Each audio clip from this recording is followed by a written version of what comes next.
Next after DJ Psycho, myself come there.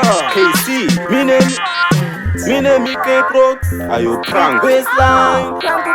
You know shit And from under music. one hit, you want to pay grease. Ndopinda under pressure, passing like a defeat. Ndiri kuvavarira mari noshinga bukati. Saka mangoma ndinawo anotosadza buti. Wangu ndiri kuraisa musave mandipraisa ngoma. Forward ever ndifenda ruvesa. Kune mafansi angu ndongoramba ndichiwaisa. Pandouya kudhanzi musave manditiza. Bandikandira buleti ndambugaira rayoti. Ndashuta kunge roketi vauya vari 30 manje ndakavhura dhoketi. Aspo ngoma dzanga ndipendete delete mus anytime anyway inini ndiri riski. Ndabva ndadiwa mugeto rese kunge whisky. Musandibata inini ndabuda mumadiski. Ndasvika panzvimbo munhu wese pamadeski. Anytime anyway inini ndiri riski. Ndabva ndadiwa mugeto rese kunge whisky. Musandibata inini ndabuda mumadiski. Ndasvika panzvimbo munhu wese pamadeski.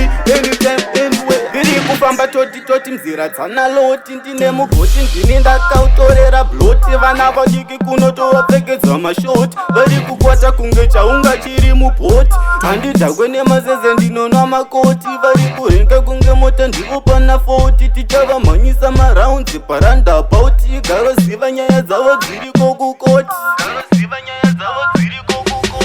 Anytime anyway inini ndiri riski. Ndabva ndadiwa mugeto rese kunge whisky. Musandibata inini ndabuda mumadiski. Ndasvika panzvimbo munhu wese pamadeski. Anytime anyway inini ndiri riski. Ndabva ndadiwa mugeto rese kunge whisky. Musandibata inini ndabuda mumadiski. Ndasvika panzvimbo munhu wese pamadeski. Ndakanda one hit wangu ndipeu greed. Ndopinda under pressure pasina kana defeat. Ndiri kuvavarira mari notenga bugati. Saka mangoma ndinawo anotosadza buti. Wangu ndiri kuraisa musave mandipraisa ngoma. Forward ever ndifenda ruvesa. Kune mafansi angu ndongoramba ndichiwaisa. Pandouya kudhanzi musave manditiza. Bandikandira buleti ndambugaira rayoti. Ndashuta kunge roketi vauya vari 30 manje ndakavhura dhoketi.